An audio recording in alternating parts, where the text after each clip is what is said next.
brawl, right? Yeah. And that was a weird thing to watch, where you see Sheik get a lot of damage really quick, and then you just kind of explode. And I think that's basically the same thing we're going to see here. Of course, Snake a little bit on that disadvantage of linear recoveries in the way that he has to land. But ApolloKage, no stranger to situations like that, always finds his way to maneuver where he needs to as one of the best players in the world. But WebbJP is going to make him fight for it. Oh, yeah. WebbJP is going to make you work for your lunch money around here, okay? No freebies at all. As you can see right now, the grenade gameplay is very much intact. Of course, now when it comes for, going blow for blow, the CQC, I mean, Snake outclassed a little bit in terms of frame data, but damage output, if I was Sheik, I'd proceed with caution. For sure, even with the needles. I like that play, though, because I think that's the kind of strategy you do have to go for. When it comes down to ApolloKage, he's not your typical Snake, okay? This guy is going to get in your face, and he's going to fight you. He's going to scram, he's going to use down tilt, and whatever else that you probably don't see a lot of these guys do. I love that, the push into the grade. That's what I'm talking about. The creativity is such a bang that sends you to that blast zone. Only 39% here on the side of ApolloKage. He said the world is his coloring book right here, and I'm just going to draw up these victories any way I see fit. ApolloKage looking good. First hit on F-tilt being framed forward. Great temperature checker. Again, just going to check and see which way you're going to roll. Is it going to make you panic? If so, I got you right where I want you. I love that. Again, these needles. I want to see more of that coming in from WebbJP. I feel like he's trying to get something started, but you really just don't need it. Look at that. These needles will blow up that grenade if it's not behind him. So there you go, popping it out, making them being used. Clear up this stage. It's got a lot of hazards, a lot of mess. Clean up the bedroom a little bit so you can feel a little bit less cluttered so that you can take on such the beast this is. Because look at that! Oh, that's what I want to see. WebbJP back into the match. WebbJP is here and ready to throw down. I love that conversion we've seen right there, and it felt like they also orchestrated that beautifully. They knew how they wanted to get their footing in the neutral, also in tandem, working around what ApolloKage is bringing to the table. Because look, don't let all the fancy movement options that ApolloKage is bringing to the table fool you. Yes, it's all needed, but when you hit those certain percents, it might look like I'm trying to tangle with you in the neutral. I'm just trying to figure out how to up tilt. That's all I'm trying to do. Really? That's all I'm trying to do. And WebbJP was like, no. I see how you're cooking, and I'm out of here. That's it, because if you're not in that range of down throw into the up tilt, I mean, at the end of the day, you have to get that read. So you're only going to go for that what's confirmed, which is, that's just unfortunate. I am so sorry for that explosive discovery on behalf of WebbJP. But I like that he's playing a lot better. I feels a lot more confident in the way he's approaching this matchup. Just watch those overcommitments, because ApolloKage will not take that lightly. No, absolutely not. I mean, I feel like, too, when you get a little too haphazard, excuse me, you get a little too happy hazards, you know what I'm saying? Well, none of these hazards are happy, I'll put it that way. But, when you get a little too handsy, I feel like with ApolloKage, a lesser player, you're going to start to run the risk of eating grenades and just eating all this extra percent. And I feel like, again, just kind of given the frame data and the footwork that Sheik has, she has the ability to kind of maneuver in and around that. So ApolloKage, of course, going to have to readjust how they use these special attacks in this match. For sure. Even the approach side on a WebbJP, I feel like he's doing a lot better. Staying back, needles. Doesn't matter how long it's going to take, because it's working. The percent is racking up, and sometimes taking the damage from the grenades as a clash, it's not going to be a good trade on your end. Snake is a lot heavier than you and just needs that straight hit of those up tilts to take out the game. Or on the side of JP, you're going to need a lot more setups in the sexy way we saw before.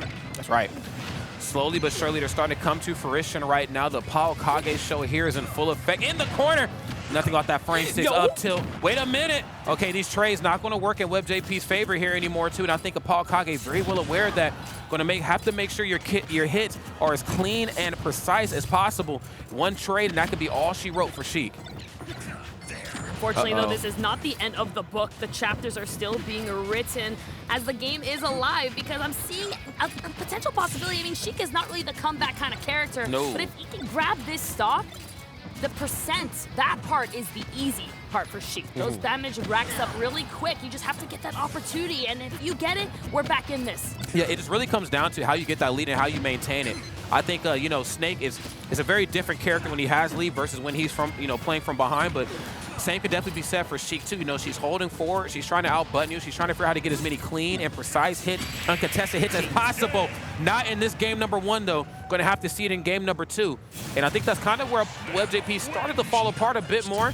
I broke in this zone. I'm in Snake's face. And now here I am on the receiving end of a Snake boot or, again, a grenade. I have to make sure our hits are a little cleaner here in game 2. Sometimes you have to be so disciplined with the opposite character, right? Sometimes you don't like fighting characters like Steve, like Oh, Sonic, God, like yeah. so forth and so forth. And Snake is one of those characters that, unfortunately, whether you like it or not, he controls the pace of the game. Yes, and he does. You can see that even though ApolloKage is playing very aggressively, he's actually doing it in a very defensive and safe fashion. And you have to respond to that by waiting for these opportunities as to when he messes up. He's pressing way more buttons than you. That was exactly what I mean.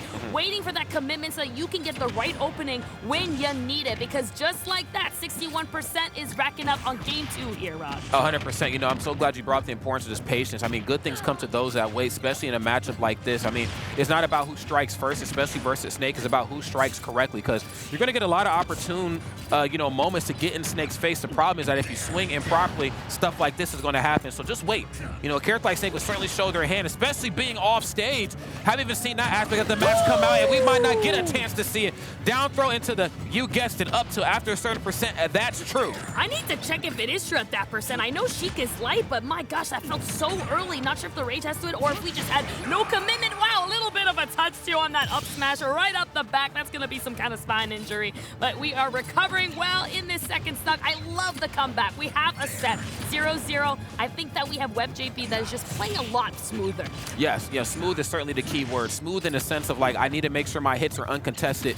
And I think ApolloKage is just, again, certainly well aware of that. My parry game is on lock. Again, you have some very safe buttons, some very quick buttons, but there's some very telegraphed buttons. I know what you're looking for when you get up close and personal with Sheik. It's going to be up tilt, it's going to be down tilt. It might be drift back in there, especially a drift back in there. That's how you get the real safety of that move. But if I parry any of that, you are in for a world of hurt. The CQC with Snake is not to be taken lightly. Don't get caught up in the grenades. I will beat you down with these hands. Absolutely. Look at that. One mistake costed you that. You almost lost your stock for it. I like the way you went around, took the percent from the grenade. That's also something to think about when you are fighting Snake. Sometimes you have these setups where Snake will be like, okay, you're trying to avoid the grenade, so I'm going to stay here when you do avoid it, and then you will get hit by me instead.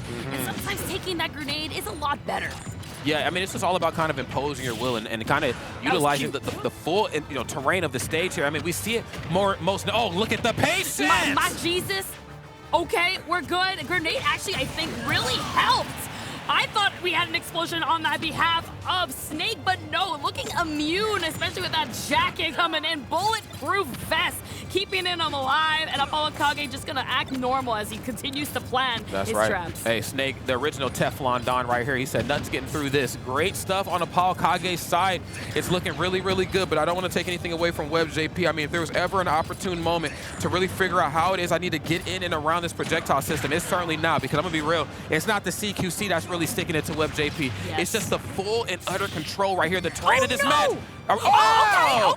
This is Snake, it's though. Snake, never mind. We good. It's still yeah, Snake, we're back. Okay. I got high. It was still fly, though. It was fly. I appreciated it. It was very flashy. I mean, at least you got that. But unfortunately, you're taking way more damage. Oh, even missing, unfortunately. But okay, other opportunity here. Off the backboard. Finally. Okay. Now, I believe in Sheik's toolkit, the moves that are going to knock Snake off a Cypher, obviously her up special will do it. I don't know if any of the aerials will.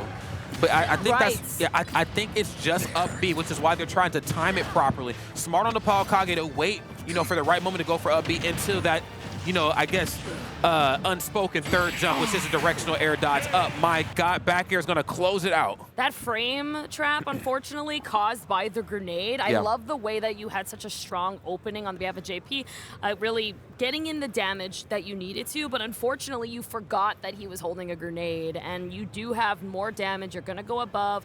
You avoided that up air, congratulations, but you can't avoid that back air. No, absolutely not. The back air, it lasts quite a bit of time. Yeah, sometimes you have to really understand that, hey, you have a grenade. I'm going to go for what's confirmed and then back off. Wait for it to explode, reset again. I think he unfortunately just misinterpreted when something was going to be available. 100%. I mean, I think it's like that internalized game of tug-of-war of like, do I go for as much damage from these opportunities as possible? I mean, I'm not getting very many opportunities to get in. Neither side really is. Or do I just go for what I know is going to work, Yes. I think that's always like the internalized, game of chicken that we play with ourselves. But it looks like some of those moments not playing out in WebbJP's favor. Uh-oh, it's getting sticky. Something's on you.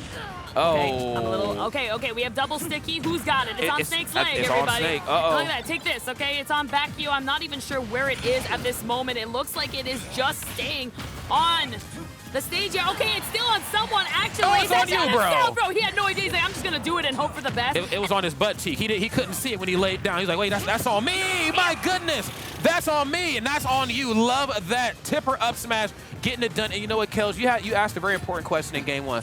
What's the match going to look like when WebbJP gets the lead? What are they going to do with it? And you know what? The world may never know because the lead is gone just like that. It is unfortunately gone. That amazing stage presence that ApolloKage has and Snake has. Because when you spawn in that center stage, there's no character that's going to take advantage of it more than Snake. You put that C4 there, see you later, that's already neutral claim. So now you got to do is avoid me. And when you're in disadvantage against Snake on that ledge, the way that WebbJP really ran off and just kind of, what the heck happened there? That little bit of a jump after the recovery, a little bit of an awkward situation. Unfortunately, not going to make him have a little advantage because of it. He's actually lost some percent. Yeah, lost a little bit of percent right there. You know, again, Snake on their way back up is a very weird sort of meta because, again, you have the directional air dodge after the Cypher, which kind of gives you that extra boost. But then there's also the active hitbox from the Cypher, which you always have to account for. Looks like, you know, something kind of came back to bite him right there. Doesn't seem to matter again. Frame 6 on that utilization of up tilt. Looking real smooth here. Let's see what they're going to do right here to close it out. They have the lead, and it looks like they're about to use it to succeed right now. Looking strong and mighty. Tried to get a follow-up, unfortunately not getting the right placement after that grenade launch, but does find the downer to land himself. Oh no, wanted to go for the down smash, but was holding that grenade. Surprise! I'm always having tricks up my sleeve. ApolloKage said congrats on avoiding that. But you're not avoiding this, even using grenades to go higher and higher, but finds himself into the explosion, still with that vest hanging in there and alive and healthy, honestly. Oh, and one hit jab. Girl, we're done. See what I'm saying? This is that CQC I'm talking about. Okay, he gave you a little taste of it, then he's backing off. Just wanted to reset things, you know, and let you know, hey, it's still hot in the kitchen. Watch how you approach me. Okay, nice. Just in case they decide to jump, there's Nair on the catch. And again, that first hit on up tilt, such a potent move. Such a good temperature checker. Just, again, I'm hitting you with it. I don't even need to go for this tech hit. I'm just trying to see which way you're going to panic roll after it to go for the proper follow-up. I love the way ApolloKage, even though has his C4 placed, uses the Cypher to make sure he has a wall and he is able to land safely. There's no opportunity here that WebbJP can use to get in his face. I mean, he's just taking blow after blow, and I don't know how many blows he can get left because that one more hit, even a dash attack, will not take it. No, absolutely not. Oh, I think that maybe. Maybe. You know, drop down backer. And wow, great coverage. Still finds his way alive. Finally, dash attack finds the last stock needed to bring this back. After 5,000%, dash attack finally becomes a KO option. Congratulations. Yes, it's still looking pretty okay right now. I mean, I feel like you know, I was being too optimistic. Being too optimistic. I'm sorry. It's okay. I understand. I mean, he was optimistic too until I saw his face now. I mean, I feel like when you're maining Sheik, man, you got to be comfortable with the fact that, yeah, that just kind of happens.